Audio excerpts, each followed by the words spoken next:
नमस्कार दोस्तों। मोदी और शाह की जोड़ी ने तय कर लिया है कि क्षेत्रीय दलों को धीरे धीरे करके निगल जाना, या तो उन्हें बीजेपी का पुछलग्गू बनाना है या फिर किसी भी तरह से उन्हें बीजेपी के खेमे में शामिल करना है।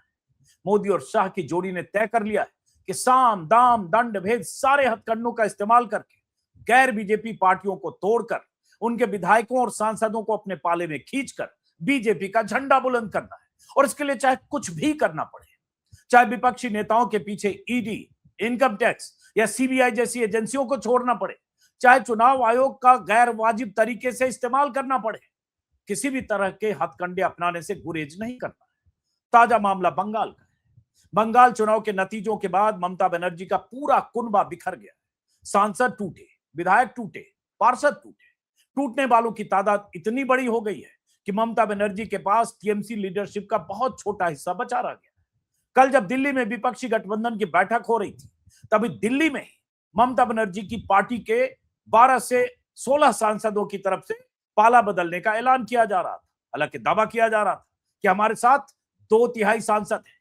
बीजेपी नेता और केंद्रीय मंत्री भूपेंद्र यादव के घर पर टीएमसी के बागी सांसदों की मीटिंग इस बात का सबूत है कि इस बगावत की पटकथा मोदी और शाह की मशीनरी ने लिखी है, उन्हीं के अप्रूवल से लिखी गई है। बंगाल चुनाव के नतीजों के पहले ममता बनर्जी की आरती उतारने वाले सांसद अब राष्ट्रहित की दुहाई दे रहे हैं। एनडीए के साथ जाने को जस्टिफाई करने के लिए बंगाल के विकास के लिए केंद्र सरकार के साथ जाने की बातें कर रहे हैं। कितना कुछ बदल गया महज 38-40 दिनों में।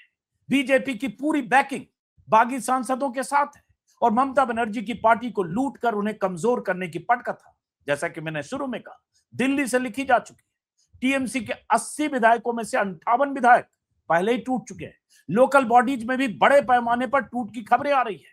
इस बीच ममता बनर्जी की तरफ से कल्याण बनर्जी और कीर्ति आजाद जैसे वफादार सांसदों ने बागी सांसदों को गद्दार घोषित करते हुए उन्हें इस्तीफा देकर चुनाव लड़ने को कहा। आज ही कुछ देर पहले महुआ मोइत्रा यूसुफ पठान को ललकार रही है कि थोड़ी हिम्मत दिखाइए, डरिए मत, अमित शाह से डरकर बीजेपी में मत जाइए। लेकिन सवाल यह है कि विपक्ष के लिए अब आगे का रास्ता क्या है? ममता बनर्जी के पास अब क्या विकल्प है? इंडिया गठबंधन अब मोदी का मुकाबला कैसे करेगा? 2027 में होने वाले विधानसभा चुनाव में बीजेपी का मुकाबला अखिलेश यादव और राहुल गांधी कैसे करेंगे? यूपी में चुनाव है, उत्तराखंड में चुनाव है, पंजाब में चुनाव है। इस टूट फूट से विपक्ष ने क्या सबक लिया है? क्या बीजेपी के खिलाफ सड़क पर उतरेंगे विपक्षी नेता, विपक्षी दल? क्या विपक्ष एकजुट होगा या वैसे ही बिखरेगा जैसे हर बार बिखरता है?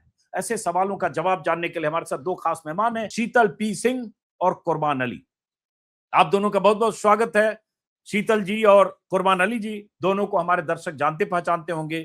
शीतल पी सिंह सत्य हिंदी के फाउंडर हैं और तमाम मीडिया संस्थानों में लंबे अरसे तक रहे हैं, बहुत मुखर पत्रकार हैं, राजनीतिक विश्लेषक हैं। दूसरे शख्स कुरबान अली, उन्हें भी आप सब जानते पहचानते होंगे, कई मीडिया संस्थानों में रहे लेकिन लंबे अरसे तक बीबीसी के साथ रहे और राजनीतिक विश्लेषक के तौर पर मुखर होकर अपनी बात रखते। बहुत बहुत स्वागत है आप दोनों मेहमानों का।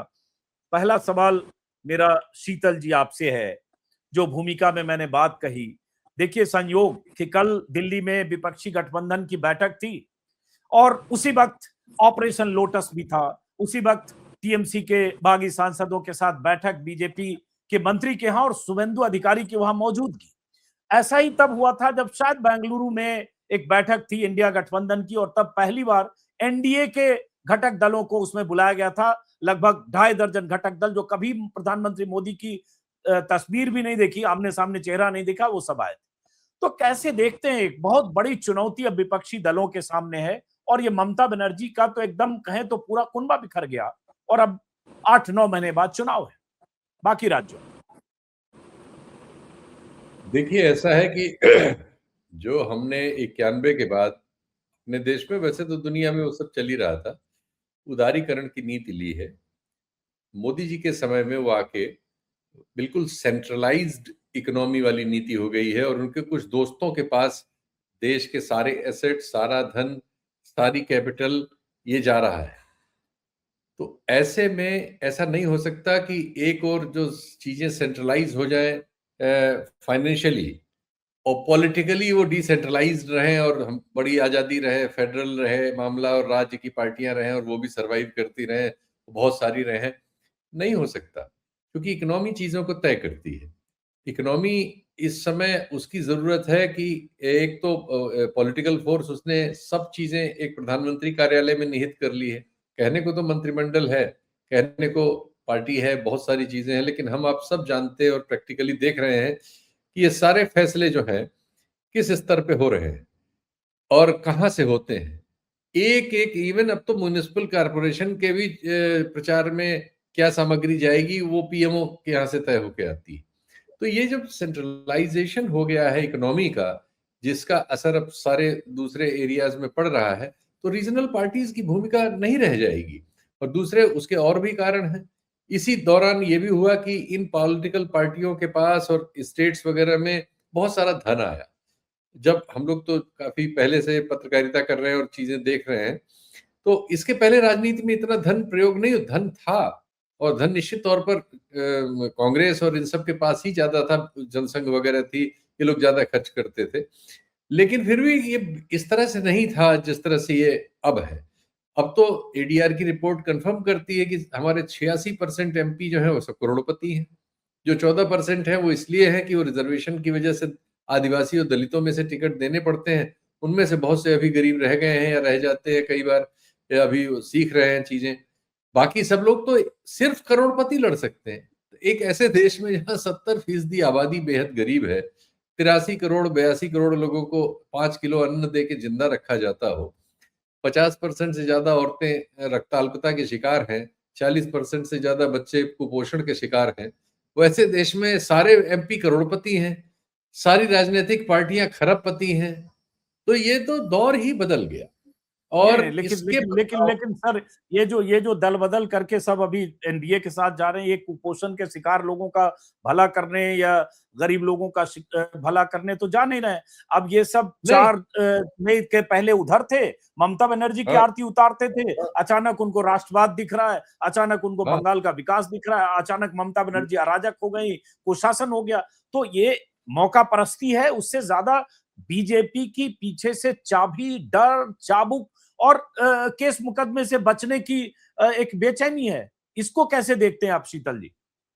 नहीं नहीं, वो है, लेकिन उसके बावजूद जिनको रहना है वो पॉलिटिकल पार्टियां अपने एमएलए एमपी सबके साथ हैं, वो तो सब है ही है।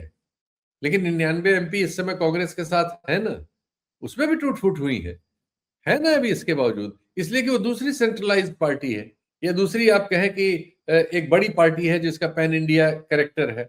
तो जो हमारे देश का कैपिटलिस्ट क्लास है इस समय, क्रोनी कैपिटलिस्ट क्लास, वो बहुत सारी पार्टियों को पालने में अभी इच्छुक नहीं है।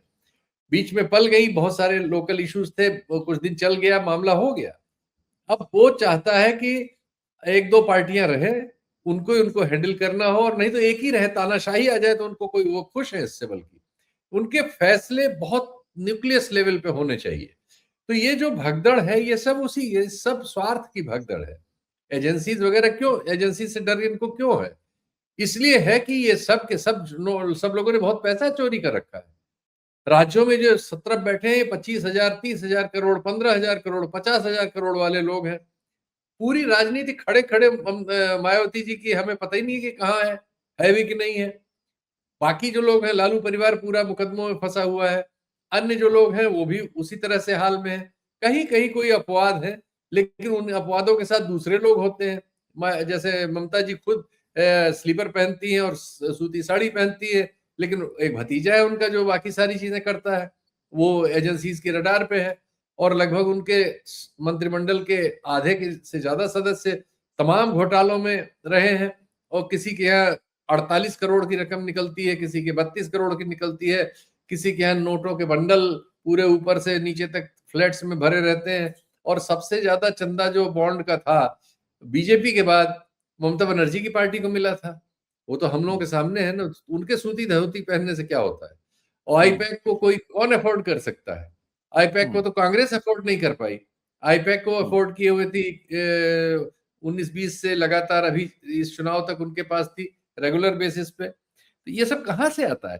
तो ये जहां से आता है, ये राजनीति को वहीं ले जाता है।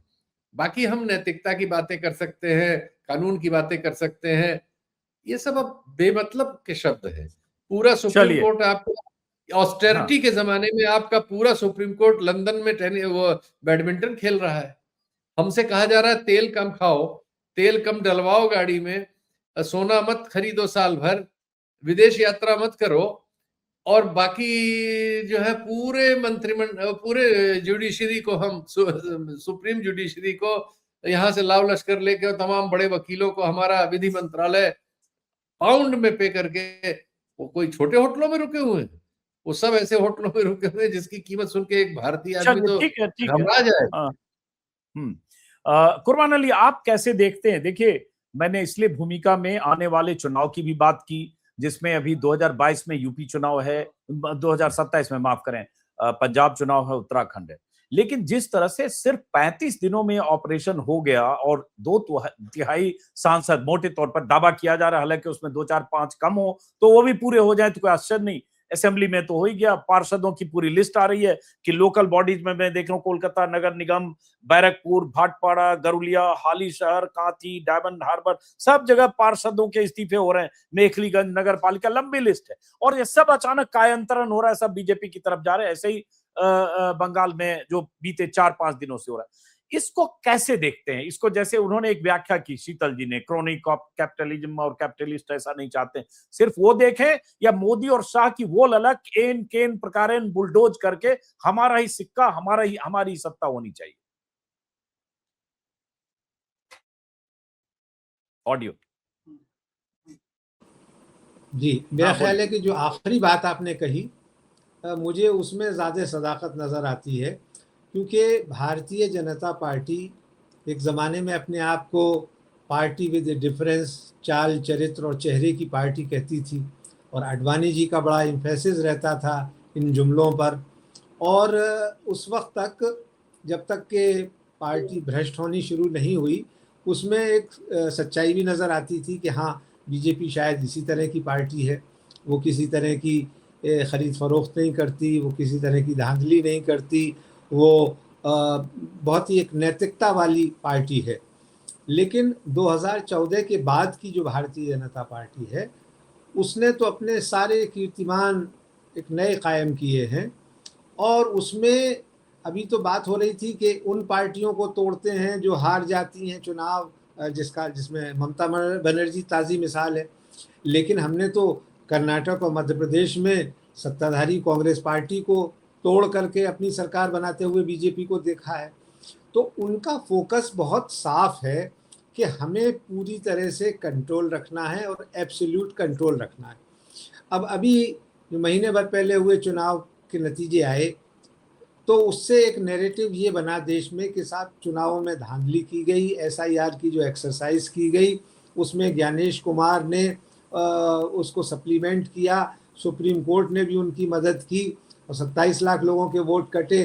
तो ये शायद चुनाव धांधली से जीता गया है। एक पब्लिक परसेप्शन ये बना था कि भारतीय जनता पार्टी अपने बलबूते पर नहीं जीती है, ममता बनर्जी को हराया गया है। अब हारने के बाद में ये था कि भाई सरकार तो बन गई, तो अब क्या करें? तो इसमें 2 चीज़ें हुई। एक तो जो ममता अपनी कमज़ोरियों को नहीं संभाल पाई या देख पाई, और जिस तरह से अपने भतीजे को सारे अधिकार दिए गए और उससे जो एक अनिश्चितता की स्थिति बनी, वो तो थी ही। लेकिन इन सारे लोगों को जो अब जा रहे हैं, जिस तरह से चूहे जहाज़ को छोड़ करके जाते हैं, वो ये भी देख रहे हैं कि साहब उनकी भी फाइलें खुली हुई, क्योंकि दूध का धुला तो कोई नहीं है। और ये सारे लोग, और ये जो लीडर ऑफ अपोजिशन बना है नया, उसका तो अपना एक इतिहास है कि वो तो सीपीएम में रहते हुए अपने लाइफ स्टाइल के लिए मशहूर हुआ था, और 3 4 बार पार्टियां बदल चुका, बाकी लोग भी। लेकिन कल अजीत जी, मैं एक बहुत पुराने सांसद हैं टीएमसी के, सौगत रॉय, 50 साल पहले वो कांग्रेस पार्टी के सदस्य बन गए थे लोकसभा के 77 में, और अभी ममता बनर्जी के बड़े ही विश्वास पात्र लोगों में हैं। उन्होंने कहा कि ये बात तो सही है कि हमारी पार्टी में सब कुछ ठीक नहीं था और मेरे अपने रिजर्वेशंस हैं, लेकिन फिर उन्होंने जो चीज़ें गिनाई वो मायने रखती हैं कि वो सिर्फ और सिर्फ अब ये करना है कि ममता को पूरी तरह से ख़त्म कर दो या आइसोलेट कर दो, ताकि वो जो एक ताकत उसकी थी, या जो बड़ा इन हालात में भी एक बड़ा वोट प्रतिशत लेकर के वो आई हैं, उसको किसी तरह से इरेलेवेंट बनाना है। और जाहिर है कि 15 साल की एक शक्ति थी, 15 साल की एक ताकत थी ममता बनर्जी की, तो उसको धीरे धीरे ख़त्म करना ज़रा मुश्किल होता। उन्होंने कहा कि एक ही तरह से झटका कर दो, और उसके लिए ये ऑपरेशन, जिसे आप लोटस का नाम दे दीजिए या मोदी अमित शाह की साजिश बता दीजिए, ये है। क्योंकि बीजेपी ने अब लोक लाज शर्म सबको बालाए ताक रख करके ये शुरू कर दिया है कि हमें पूरी तरह से ताकत लेनी है।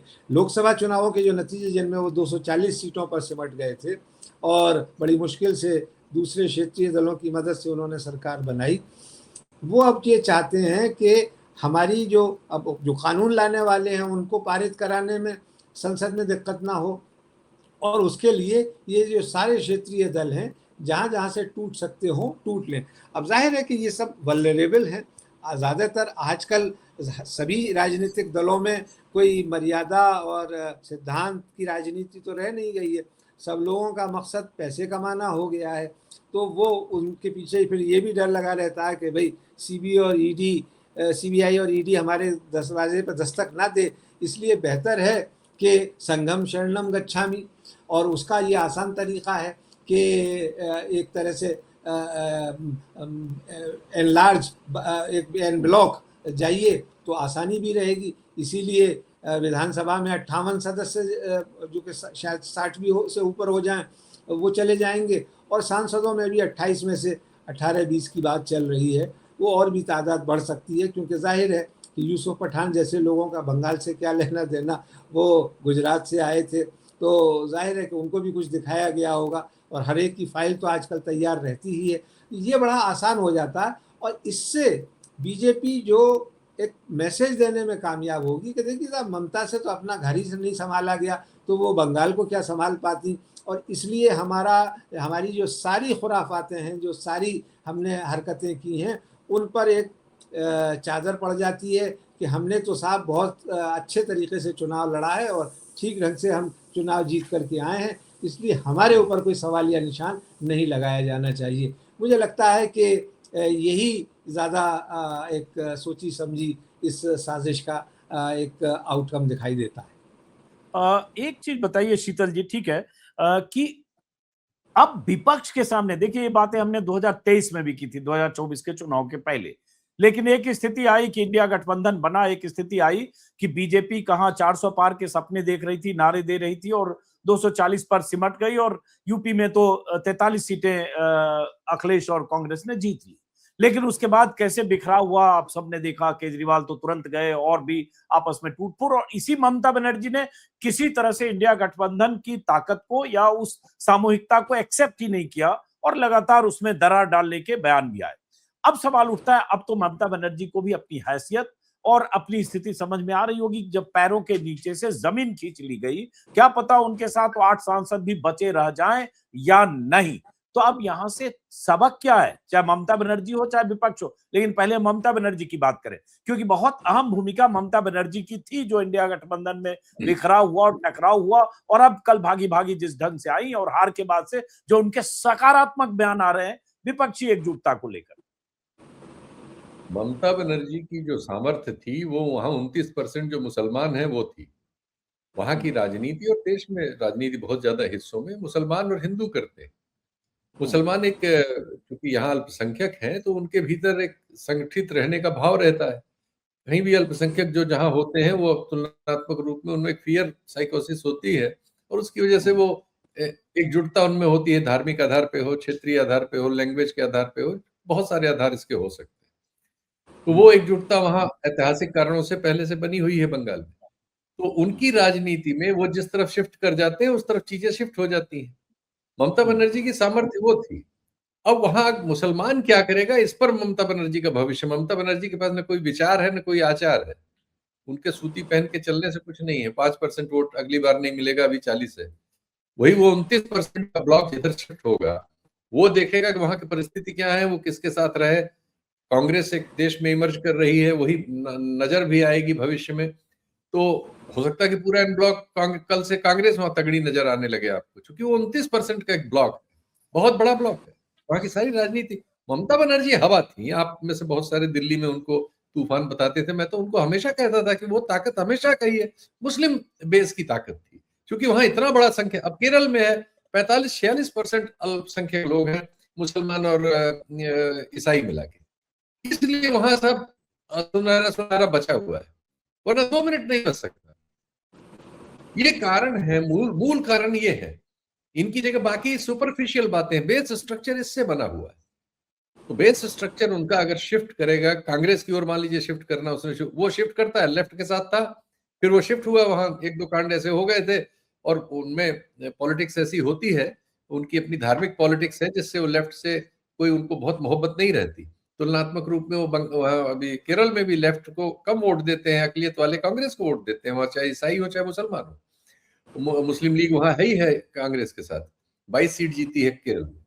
तो क्योंकि कम्युनिस्टों का ये रहता है कि वो धार्मिक मामलों में उनकी किताब फिताब भी है, वो सब नारे वारे भी हैं, वो क्या नाम कि धर्म अफीम होती है, क्या होती है, उनके बारे में एक जनरल रहता है कि धर्म के खिलाफ, तो कोई उनको पसंद नहीं करता, मजबूरी में उनके साथ रहता है, क्योंकि सेकुलरिज्म वगैरह की बात करते हैं, कानून कायदे की बात करते हैं। तो लेफ्ट के लिए भी चांस है और कांग्रेस के लिए, मुझे कांग्रेस के लिए ज्यादा दिखता है, क्योंकि राष्ट्रीय स्तर पर माइनॉरिटीज का शिफ्ट राहुल गांधी की ओर बहुत तेज है, सारा ट्रैक्शन है। तो हो सकता है कि हम अगले चुनाव में पाए कि ममता बनर्जी 4th-3rd पे चल रही है, एकाएक हम कहें कि ये क्या हुआ, 40% 42% वोट के बाद और 15 साल रहने के बाद क्या हुआ। तो ये जैसे वहां लेफ्ट के साथ हुआ था वैसे ही होगा, वो पूरा शिफ्ट होता है, उसकी वजह से पूरा ब्लॉक जो मतलब मेजॉरिटी वोट उन्हीं का है, तो उसके बाद वो चीजें बदल जाती हैं। तो वो बंगाल में देखना कितने दिन लगते हैं, क्योंकि इनके पास कोई विचार उचार है नहीं, कोई संगठन भी उस तरह से नहीं, गुंडे थे, सब बदमाश थे, लेफ्ट के लिए गुंडागर्दी पहले करते थे और अदरवाइज कांग्रेस के लिए भी करते थे, और तृणमूल में थे ही। ये सब लोग तुरंत शिफ्ट कर जाते हैं, वो अब शिफ्ट कर जाएंगे बीजेपी में, वो सब कर जाएंगे, नहीं कर चुके होंगे एक्चुअली। ये शुभेंदु अधिकारी तो खुद ही इन सब का मतलब मसलमैन है ये। इसके इलाके में इस चुनाव में सरकार थी ममता बनर्जी की, लेकिन नंदीग्राम के एक बहुत बड़े इलाके में इसके तृणमूल के झंडे नहीं लग सकते थे।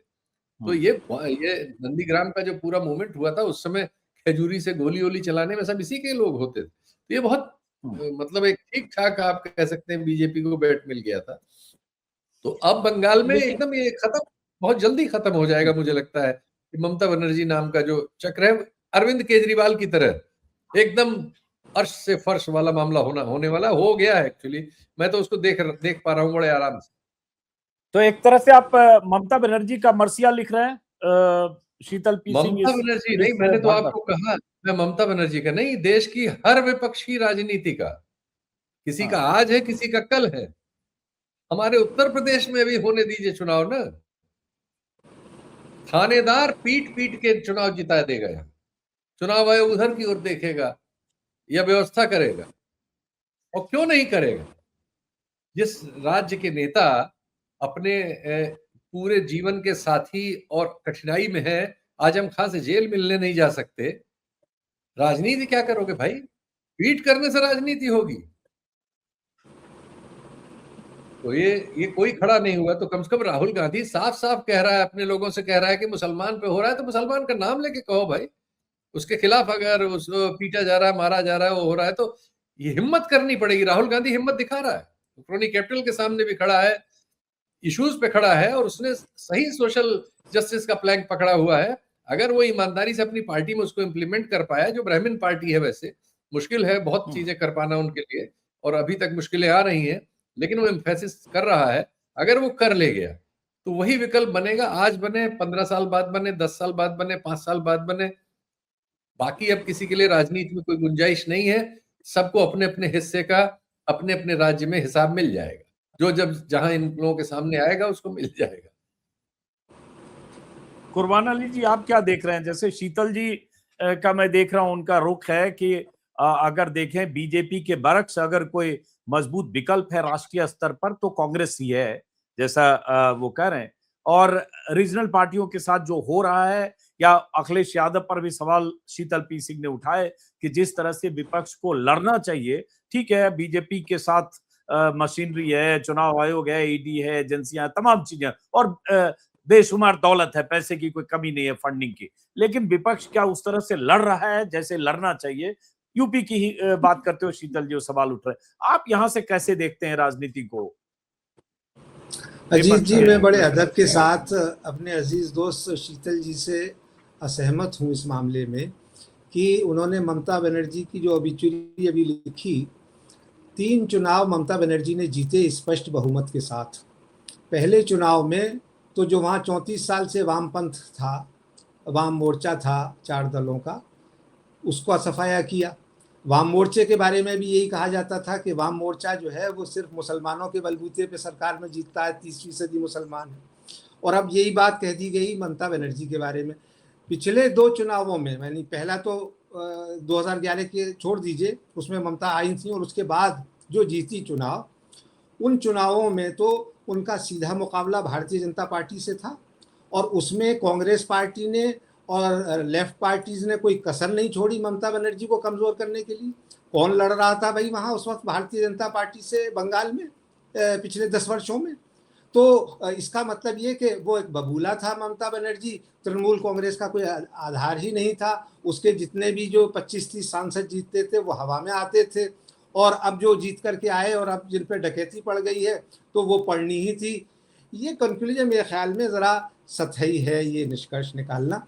देखिए, मैं ये नहीं कहता कि विपक्षी दलों की कमजोरी नहीं है। अगर कांग्रेस पार्टी का ही हम पोस्टमार्टम करने के लिए बैठ जाएं तो 2024 के चुनावों में राहुल गांधी तो अपनी यात्रा पर निकले हुए थे, कहाँ इंडिया अलायंस चुनाव लड़ रहा था। बंगाल में आपका सबसे बड़ा जो मोर्चा था वो ये कि ममता बनर्जी को हम औकात बताएंगे। जो अधीर रंजन चौधरी थे, उनका सब नेता विपक्ष थे, उनका सबसे बड़ा कारनामा यही था कि ममता को इन चुनावों में ख़त्म करना है।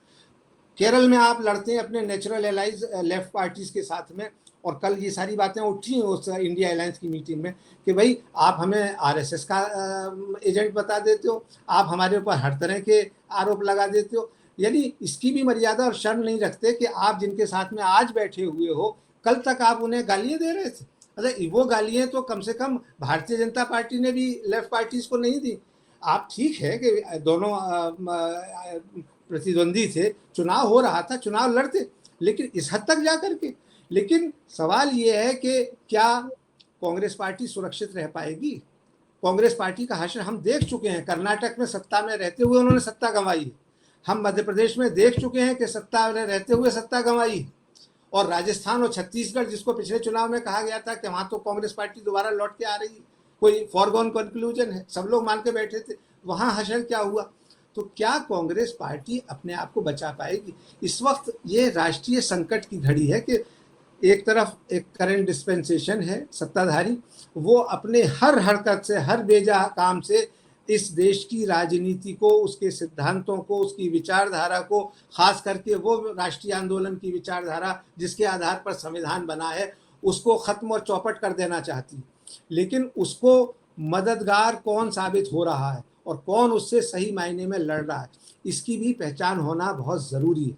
अगर हम एक ही उससे हाँकेंगे कि नहीं साहब सिर्फ राहुल गांधी है इस देश में जो बीजेपी और आरएसएस से लड़ रहा है, और बाकी जो पार्टियां हैं, क्षेत्रीय पार्टियां हैं, उनका तो कोई हैसियत ही नहीं है, तो फिर आज उत्तर प्रदेश में ये मान लेना चाहिए कि फिर अखिलेश यादव की तो कोई शक्ति है ही नहीं। यहाँ तो सबसे बड़ी पार्टी जो है फिर कांग्रेस पार्टी, विपक्ष की पार्टी मान लेना चाहिए।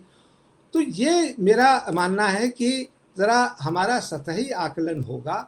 ममता की आज जो हालत बनी है, मैंने आपसे शुरू में कहा कि उसके लिए काफ़ी हद तक वो खुद जिम्मेदार है, और उनके यहाँ भी जो भाई भतीजावाद और जो भ्रष्टाचार था उसकी वजह से उन्हें ये मुंह देखना पड़ा। लेकिन इसका मतलब ये नहीं कि वो पिछले 3 चुनाव बबल्स में जीती थी या उसका कोई आधार नहीं था। दूसरी बात, तमिलनाडु में हर आदमी कह रहा था कि इस बार डीएमके चुनाव जीतेगी और सरकार बनाएगी, लेकिन एक नई पार्टी बनी और उसने आकर के साफ कर दिया एमके स्टैलिन और डीएमके पार्टी को, डीएमके को भी क्या, एआईएडीएमके को भी ये कहा जाने लगा कि साहब द्रविड़ पार्टियां खत्म हो गई हैं। मगर अब वहाँ क्या हश्र हो रहा है? बीजेपी के लिए तो हम कह रहे हैं, लेकिन आज वहाँ की जो सत्ताधारी पार्टी है वो वही काम कर रही है जो बीजेपी बंगाल में कर रही है। एआईएडीएमके के सारे विधायकों को तोड़ करके इस्तीफे दिला दिए गए, 4-5 से तो इस्तीफे दिला ही दिए गए, और बाकी भी लाइन में लगे हुए हैं कि एक साथ उनको ला करके या तो पार्टी में शामिल कर लिया जाए या उनका रिजाइन करा करके वहाँ चुनाव करा दिए जाए। पूरे देश में अजीत जी जो एक सिद्धांत होता है या एक राजनीति होती है या एक विचारधारा होती है, अब उसका कोई बहुत मतलब नहीं रह गया है। साम दाम दंड भेद हर आदमी अपनाने पे तुला हुआ। ये हमने अरविंद केजरीवाल के सामने मामले में भी देख लिया। अब कल को पंजाब में क्या होने वाला है मुझे नहीं मालूम, लेकिन पंजाब में अगर आम आदमी पार्टी हारती है तो उसका हश्र भी यही होगा जो आज बंगाल में ममता बनर्जी का हो रहा है। और अब तो बात यह है कि अभी तो ताज़े ताज़े नीतीश कुमार खत्म हुए हैं जिसका कोई जिक्र नहीं करता। वो जेडीयू को तकरीबन हजम कर गई बीजेपी, और अब कोई इसका जिक्र भी नहीं करता कि उसका वजूद कितना है, कहाँ रह पाएगा कि नहीं रह पाएगा। फिर चंद्रबाबू नायडू का भी नंबर आने वाला है कि वहाँ क्या होने वाला। तो ये पार्टी विद ए डिफरेंस जो है पिछले 14 साल से 12 साल से जिस तरह से चल रही है, और जिसके जो आपका टाइटल भी है मोदी और शाह की साजिश, वो साजिश अपने नतीजे दिखा रही है, हर तरह से दिखा रही है। और अब इन लोगों को ये समझना पड़ेगा कि क्या वन पार्टी रूल का ही ज़माना आ गया है, हम उसी तरफ आगे बढ़ रहे हैं, या कि एक अपोजिशन भी होना चाहिए और उस अपोजिशन की कोई हैसियत होनी चाहिए, उसकी कोई मर्यादा होनी चाहिए, उसकी कोई शक्ति होनी चाहिए। ये सारी बातें हैं, मगर मुझे नहीं लगता कि जिस तरह का माहौल चल रहा है अभी राज्यसभा चुनावों में, नंगा नाच हो रहा है हर जगह। एक जगह अंबानी का आदमी चुनाव लड़ रहा है झारखंड में, बीजेपी की मदद से, कोई ढकी छुपी बात नहीं है। मध्य प्रदेश ने पार्टी ने अपना ऑफिशियल कैंडिडेट कर दिया मीनाक्षी नटराजन को हराने के लिए कि यहाँ भी कुछ लोग मिल जाएंगे। तो ये पार्टियां कम से कम अपने लोगों को तो संभाल करके रखें। अगर टिकट दे रही हैं और ये कोशिश कर रही हैं कि उनके लोग भी राज्यसभा में चुन करके आएँ, विधान परिषद में चुन करके आएँ, तो उन्हें अपने घरों को भी दुरुस्त करना पड़ेगा। और जब तक ये सारी चीज़ें नहीं होती हैं, सारी पार्टियों का यही हश्र होने वाला। उसमें आज ममता है तो कल को अखिलेश भी होंगे, और आम आदमी पार्टी का तो हश्र।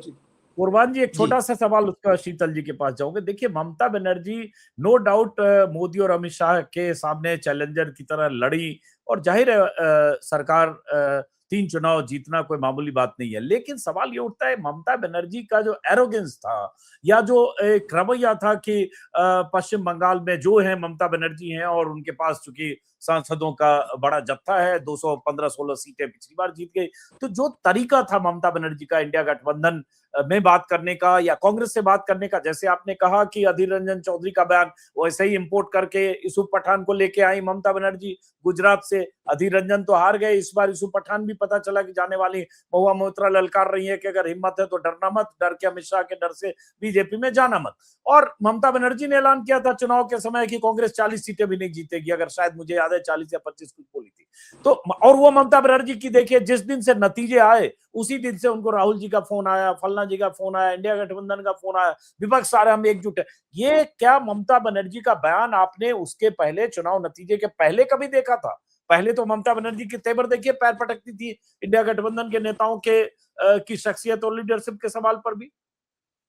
बिल्कुल सही कह रहे हैं आप, मैं तो सहमत हूं। मैंने पहले भी कहा, अभी भी कह रहा हूं इस बात को कि तो कहते हैं ना, घर लुटाकर होश में आए तो क्या हुआ। 240 सीटें जब नरेंद्र मोदी ने पाई थी तो वो एक शेर पाकिस्तान के शायर ने लिखा था ज़ियाउल हक के लिए, लेकिन वो उस वक्त नरेंद्र मोदी पे फिट बैठता था, और आज ममता बनर्जी पे फिट बैठता है कि ये कौन वक्त की रौनक पे खाक डाल गया, ये कौन खुदा के लहजे में बोल रहा था, ये कौन बोल रहा था खुदा के लहजे में। तो ये तो बात है, एरोगेंस तो है, उसी का तो नतीजा उन्हें भुगतना पड़ा। लेकिन आप जरा दिल पे हाथ रख के मुझसे ये बात कह दीजिए अजीत जी, पूरा चुनाव आपने कवर किया और उस पर निष्कर्ष किया कि क्या ममता बनर्जी को हराया नहीं गया जानबूझ करके, साम दाम दंड भेद बना करके? क्या कोई कह सकता है इस देश में, इस निष्पक्ष व्यक्ति, किसी बीजेपी समर्थक की मैं बात नहीं कर रहा हूँ, कि वो ये कह दे कि ममता बनर्जी चुनाव हार रही थी, या उसको जितना भी प्रतिशत वोट मिला है वो क्या इन हालात में लाना कोई कम मामूली बात थी? इसको नजरअंदाज कर देंगे हम? इसको ये कह देंगे कि नहीं साहब, ममता बनर्जी तो हवा में झूल रही थी और ये बबूला था जिसकी वजह से वो 3 बार चुनाव जीत गई? मुझे बताया जाए कि ये जो चुनाव आयोग की सारी गतिविधियों के बाद 27 लाख वोटर काटने के बाद, और वो वोट किसके हैं वो कहने की जरूरत नहीं। तो ये तो बिल्कुल उसी तरह की बात हो गई कि रफू करने वाला मामला है। चूंकि सुप्रीम कोर्ट ने उस पर मोहर लगा दी, चुनाव आयोग पर कोई सवालिया निशान उठा नहीं सकता। खुद इंडी अलायंस जो अब सुप्रीम कोर्ट को चिट्ठी लिखने वाला है, वो चुनाव के दौरान क्या कर रहा था? क्या इंडी अलायंस ने कोई एक बार राष्ट्रपति से जाकर के कोई उनका गठबंधन का पूरा प्रतिनिधिमंडल मिला, या चुनाव आयोग के सामने गया, या सुप्रीम कोर्ट में कोई याचिका की? आज ममता बनर्जी, उसकी एरोगेंस उसमें शामिल है, वो उसमें करप्शन भी मैं उससे इनकार नहीं करता कि यकीनन हुआ होगा। 15 साल के बारे में होता है कि power corrupts absolute, power corrupts absolutely. लेकिन क्या इस बिना पे ममता बनर्जी को आप ये सजा सुना दोगे? मेरा सिर्फ इतना कहना है। जी शीतल जी, आप कुछ कहना चाह रहे हैं? और साथ में ये भी कि ये जब भी ये देखिए, ये आज से नहीं पहले से हो रहा है, 96 में भी ऐसे ही हुआ, उसके पहले भी लोग देखने लगते हैं कि जब ये चारों तरफ से हारने लगते हैं या नतीजे बुरे होते हैं। अब तो खाली ये दौर तो ऐसा है कि पूरी की पार्टी निगलने की प्रक्रिया शुरू हो गई बीते 7-8 सालों में। तब फिर लोगों को लगता है कि ये हारने के बाद ये सब लोग एकजुटता की बात करते हैं और फिर उसके बाद कैसे एक दूसरे का सिर फोड़ते हैं। अब जैसे कि कुरबान अली साहब बात कर रहे हैं, ममता बनर्जी का एरोगेंस, वो तमाम चीजें हैं, लेकिन अब जो सवाल यहां से आगे विपक्ष का है कि ये एक विपक्ष के खेमे में भी बेचैनी इसलिए हुई क्योंकि लग रहा है मोदी का डर अब फिर चुनाव के पहले। बट ये कोई स्थायी लॉन्ग टर्म कोई तैयारी नहीं है, कोई आपने कोई ऐसी कमेटी नहीं बनाई, कोई दफ्तर नहीं बनाया, कोई संयोजक नहीं बनाया। पिछली बार भी सवाल उठते रहे, अभी भी आपने एक अफरा तफरी में एक मीटिंग कर ली, बट ये इसका लॉन्ग टर्म कोई जो रोल आउट प्लान विपक्ष का नहीं दिखता है जो संदेश दे कि हम इस सत्ता रिजीम के खिलाफ एकजुट हैं और लंबे वक्त तक रहेंगे। हो ही नहीं सकता। ये विपक्ष की मजबूरी की एकता है, मजबूरी की मीटिंग भी थी। चुनाव हार गई तो ममता जी को लगा कि अभी चलो दिल्ली में कुछ किया जाए, इसको कुछ जिंदा किया जाए, कुछ शिकायत की जाए, जैसा उनका राजनीति रही है। वहां जो है क्या नाम, इसके पहले 24 में जब ये इंडिया गठबंधन जिसने बनाया वो थे नीतीश कुमार। नीतीश कुमार को बंगलौर तो मैं गया था कवर करने। बंगलौर में नीतीश कुमार को इन्हीं के फोन से अरविंद केजरीवाल और ममता बनर्जी, इन दो लोगों ने उनको संयोजक बनने से रोक दिया। और फिर वही हुआ प्रेस कॉन्फ्रेंस में, पहले ललन सिंह पीछे से उठे, फिर संजय झा उठे, फिर नीतीश कुमार उठे, बोले फ्लाइट छूट रही हो। पता चला कि वो फ्लाइट नहीं, पूरी फ्लाइट ही छूट गई। उसके बाद उन्होंने मतलब वो वही तय कर चुके थे कि अब इनके साथ, मतलब मैं वो शब्द नहीं कहूंगा, इन लोगों के साथ हमें मेढक तोलने से नहीं, और वो उधर हो गए। वरना आप इसको ये सोचिए कि अगर संयोजक नीतीश कुमार हुए होते, बिहार में ये दोनों अलायंस में लालू और नीतीश रहते, उस समय थे, उस समय अलायंस में, तो ये जो 240 सीट है, 240 कहां से होती? ये तो 180, 185, 170 उसी कैलकुलेशन में हो जाती। लेकिन उस समय तो इन्होंने, ममता बनर्जी ने रोका, अपने इंटरेस्ट में रोका। अभी जब राहुल गांधी ये प्रेस कॉन्फ्रेंस चुनाव आयोग के खिलाफ वो सब बना के बेचारे कर रहे थे, तो ये हंस रहा था, ये इनका भतीजा जो है, अरे इससे क्या होता है। तो देखिए अब सिर्फ एक रास्ता बचा है।